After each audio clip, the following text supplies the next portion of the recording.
Hey everyone, welcome back to the channel. My name is Aryan Malik and this is Study With Me series day 11. Today we'll be continuing our discussion about the chest tubes. We'll first go over the location of the tubes.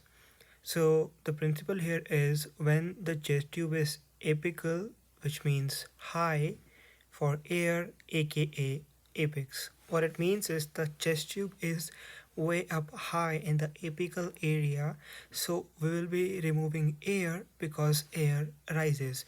So whenever we put the chest tube in the apical region of our lung, it means that it's pneumothorax because we want to remove the air that has entered into the pleural space. Now, a way to remember it is so apical removes air. Now, I want you to pay attention to the first letters of apical and air. So, A, so it correlates to apical removes air. Next is when the chest tube is basilar, meaning low, for blood, aka base, bottom of lung. So the basilar is basically the low part of the lung, and whenever a chest tube is placed there, its primary function is to remove the blood that has entered in the pleural cavity. It can be a result of hemothorax. So just to reiterate, basilar, bottom of the lungs, it removes blood as blood is subject to gravity. So blood is dependent on gravity. It is not like air which rises up.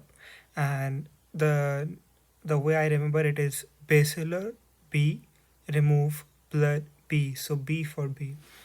So if the question says your apical chest tube is draining 300 ml per hour, is that good or bad? It's bad because the draining is something which the basilar chest tube does, so it's not a functional function of apical chest tube. And say basilar is draining 200 ml per hour, is that good or bad? It's good because basilar is fulfilling its function of draining out the blood. So for hemothorax, it's basilar. For pneumothorax, it's apical. And for pneumohemothorax, one of each, like one of apical and one of basilar. So say how many chest tubes and where for unilateral pneumohemothorax. We'll be using two, apical for pneumo and basilar for hemo on the side of the pneumothorax. How many chest tubes and where for bilateral pneumothorax? Two, and both of them will be on the apical side. How many chest tubes and where for post-op chest surgery or chest trauma? So I want you to assume that for chest surgery or trauma, it is going to be always unilateral pneumothorax unless mentioned otherwise, and we'll be using two chest tubes, apical and basilar, on the side of the surgery. How many chest tubes would you need and where will you place them for a post-op right pneumonectomy? None, because pneumonectomy is the procedure of removing one of the lungs, and as there is no lung, there is no pleural space, so we do not need the chest tubes to re-establish the negative pressure in the pleural cavity. We use chest tubes mainly for procedures like lobotomy, wedge resections, etc. In routine, now we'll be going towards some standard precautions for chest tubes. So in routine, never clamp chest tube. In emergency, clamp the chest tube. So say what do you do if you kick over the collection bottle? You just set it back up and ask the patient to take some deep breaths. It's no emergency and just be careful moving forward. What do you do if the water seal breaks? So first, let's understand what has happened. So as the water seal breaks, the positive pressure can get in the pleural space, which can be a problem for the patient. So the first step will be we clamp it so that nothing gets in. We cut it away from the broken device as it is not good anymore. We basically cut the end of the tube and we stick that tube under sterile water, and then we unclamp it as while putting the end of the chest tube in sterile water, we have re-established the water seal.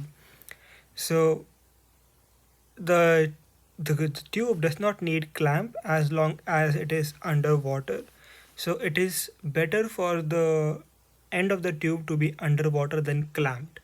Why is it? Because air can't go in, but the stuff can come out, the drainage can come out, and if it is clamped, nothing can go out or nothing can go in, and it won't be useful for us.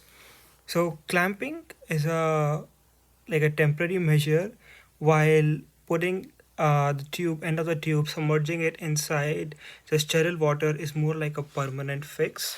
So now just to sum up, let's imagine this comes as in putting the steps in order, and the question says water seal has broken.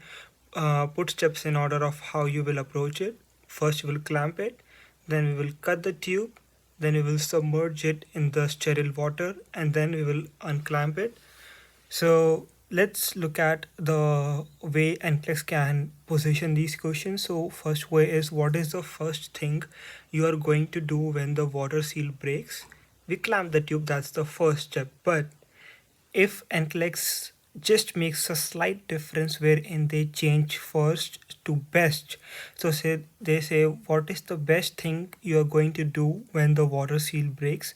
Now here will be choosing the option submerge the end of the tube underwater, because it solves the problem by re-establishing the water seal, and clamping is just a temporary fix. So when the NCLEX is first, they're asking for the order, but if they ask for best, they are asking if you had to do one step, what that one step would be, what would be the most important step, and they're just asking for one thing which would be most important.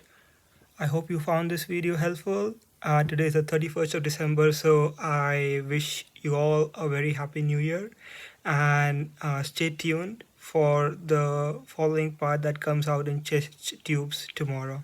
Thank you.